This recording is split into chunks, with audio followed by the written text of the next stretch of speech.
Hey everyone, Dennis K here with Belize Islands Real Estate. Today's shout out is going to Tim and Tara Zackley. Thank you so much for today's coffee. Appreciate all you guys have done for Steph and I. Love you bunches. Hope to see you soon. And again, thanks for the coffees. Today's video is regarding paralysis by analysis.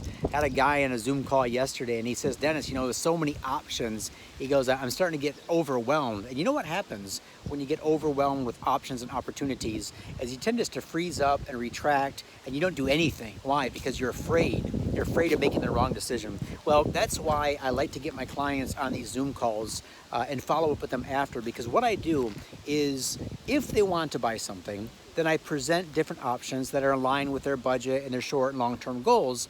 And then what we do is we consider the total numbers. Okay, here's the purchase price. Here's what I think we can get it for. Here's how much you're going to pay in stamp tax and closing cost and your Chapter 250 corporation if you're going to form one of those. But we go through all those. We keep it really simple.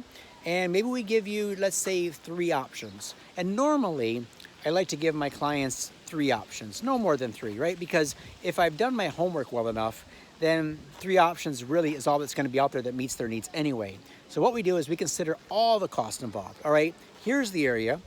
Here's why it's priced the way it is. Here's why I think this is a good purchase or why I don't think this is a good purchase for you. Here are the pros and cons. All right, so you have this area. The pros are it has access to electric, water, internet cable. It's all set to go. It's highland. You can build on it today.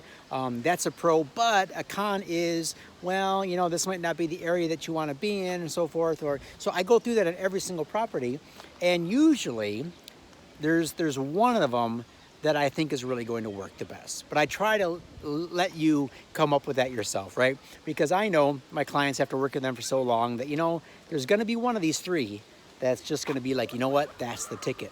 And I already have that in mind going into these calls, but I wanna see if you agree with me because there might be something that I missed. You might have other criteria that you didn't tell me about. Now, I give an example. There's a funny saying, and I'm not calling any of my clients liars, but there's a saying in the sales world called buyers are liars, right? And maybe they're not intentionally holding back information or lying, but they might just not know the information that they should be telling you. I'll give you an example. I had a client one time saying, Dennis, I'm looking for a condo for a 200 and under. So he came down to Belize and I toured him at all of the condos 200,000 and under, and not a dime more, right? And in the end, he said, okay, thank you. Didn't see anything I liked. I said, well, I know, because you have higher taste than that, and I could tell that by the way you talked, but you told me your budget was 200 and under, so that's what I showed you. Well, you know what? 3 days later, I seen him on a golf cart with another real estate agent on island, another brokerage firm, and they were looking at condos in the 400 to 450 range, and the guy actually bought one at 450. Now, I can't tell you how upset I was because I've been working with this guy for, I don't know, maybe 18 months. We had calls back and forth. We had emails back and forth. This is in the days before Zoom, and, helped him come down to Belize, gave him flight and hotel recommendations. Thought I did a good job at showing him things that he said was important to him, which was a condo under 200. And then, he's walking down the street one night, probably after dinner, goes by somebody's real estate office and looks at these listings on the wall and says, oh, you know what, those look nice. The real estate guy comes out, says, hey, what can I help you with? Oh, this condo looks great, fantastic, let's go see it tomorrow. Boom, they write up the deal, and I don't get nothing, right? All that time and effort for nothing, and I was frustrated. And the reason was why? Well, because the buyer didn't tell me he could go up to 450. Right? Now, why wouldn't he tell me that? I don't know. Maybe he didn't want to go up that high. Just like when you go in to buy a used car or a new car, right? You have a price in mind. Okay, I want to spend, this much money. I want to spend 30,000, not a dime over 30. When you get there, you see the cars for 45 and 50 and more, and you think, oh man, just a little bit more. Okay, your focus changes, right?